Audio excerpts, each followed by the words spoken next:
Now on page 260, we can see that the next topic of the chapter is how do we deal with perceptual invariance? In other words, when people say words, they don't always sound the same. This is interesting in processing accents, for instance, but even within a single person's vocabulary and within their lexicon, I should say, we would find that an individual would not say the sound t the same all the time, or the sound p the same all the time, because when mashed up against other phonemes, the shape of our mouth changes dramatically to accommodate the surrounding sounds. The example given here in the text is track, team, and twin. Twin is the most dramatic of these, as you can feel when you say the word yourself. Just do it right now. Just try it. Twin. When you make the sound t for twin, your mouth is in a round shape, as if you were going to say oh. And the reason why it's in the round shape is because you're already preparing, even when you say that T, to make the W sound that follows after it.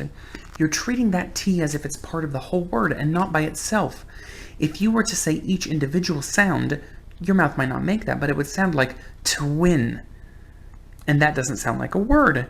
So we say twin, and twin requires that our T be made with our O in the shape of an O.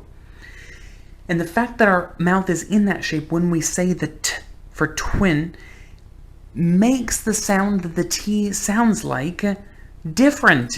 It's just malforming the T. It's making it different than it would otherwise sound. And because of that, our ears are hearing all the time different noises and attributing them to a single letter, a single phoneme, and pretending as if they're consistent, as if they're all the same. Interestingly, as we move on to page 262, we can see that this is not the only cognitive area that we do that. Language isn't the only time.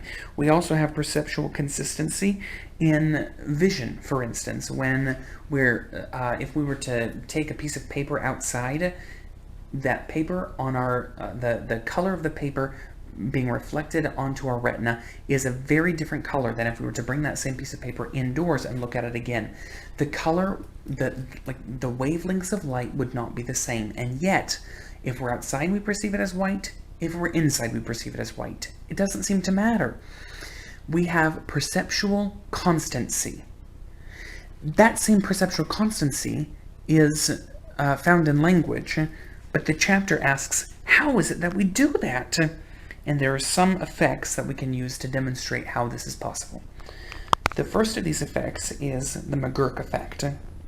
This is when individuals are, when we, as researchers, make a recording of somebody saying a sound. It's just an audio recording of the sound ba, ba, ba. And we pair it with a video recording of somebody saying ga, ga, ga, then what we end up hearing is something in the middle, something in between, da, da, da. And when you look at the video that's online, really do this. Go to Web Activity 7.7 and look at the video that McGurk, of the McGurk effect. It's crazy. If you close your eyes and listen to the sound, it sounds like ba, ba, ba. But if you look at it with your eyes open, it sounds like somebody with a speech impediment saying da, da, da. The reason is because we are taking cues from the way the mouth looks and integrating those cues with our perception of the sound. And those top-down cues, those top-down visual cues, are mediating or changing, I should say moderating, not mediating. They're moderating how we perceive the sounds themselves, so that the sound in our ears is literally changed by the vision of seeing somebody with a different mouth movement. This McGurk effect suggests that we do this all the time, that in order to keep perceptual sounds consistent, we look at how people look when they talk. And when we see them on a video recording, we take top-down cues like lip reading and facial expressions, and we use those top-down cues to keep some kind of perceptual consistency in language. The second effect that the chapter makes mention of is the Ganong effect. The Ganong effect is when you take a word that ends with some possible sound. I mean, how do I describe this? When you take a word ending and you begin that word ending with an ambiguous sound, something between, for instance, a T and a D. The sound T and D, t, d, are very similar. The only difference between them is voice onset time. When does the voice from our labial folds, from our vocal folds, when does our voice begin in t or d? That's the only difference between the sounds.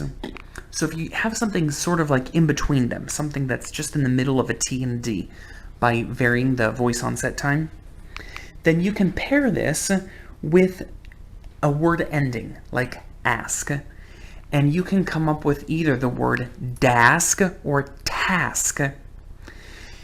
And if one of those is a possible actual word, a real word, then you're going to perceive that ambiguous sound at the beginning as if it were the word that creates a real possible word. So in the case of the D or the T and that word ending ask, we would fill in from a top-down angle, we would cause our minds to hear task rather than dask, because dask is not a word. If we were to pair that same sound, that same halfway T, halfway D, with a different word ending, like ash, then we would come up with something different. In the case of ash, the word dash is a word, but the word tash is not a word. And so we would not perceive the word tash, we would perceive the word dash. So what we're doing here is, given the word ending that makes the most sense with that beginning sound, we create in our minds, we perceive that first sound that's ambiguous as a clear D or a clear T. We just make it. We just make it how it should be. And we perceive it how it should be, given the word context surrounding it. So that's another way that we have perceptual consistency, even when sounds are sometimes ambiguous. The third way is the phonemic restoration effect. This is demonstrated when a given sound is replaced with a high-frequency noise, like white noise or a cough or something like that. If a cough replaces, if sound engineers have removed like a phoneme from the middle of a word, like the example that is most often used in the literature is the word legislature.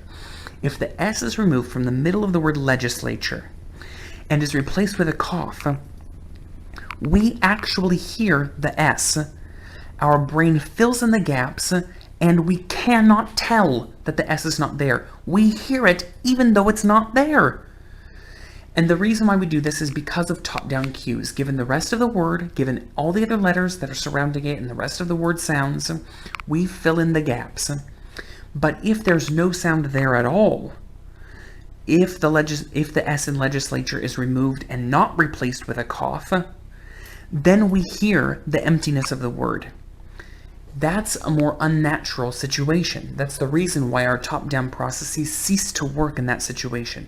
Because given the unnaturalness of a whole missing phoneme, we don't know what to do with it. We're not evolved to be able to fill in the gaps.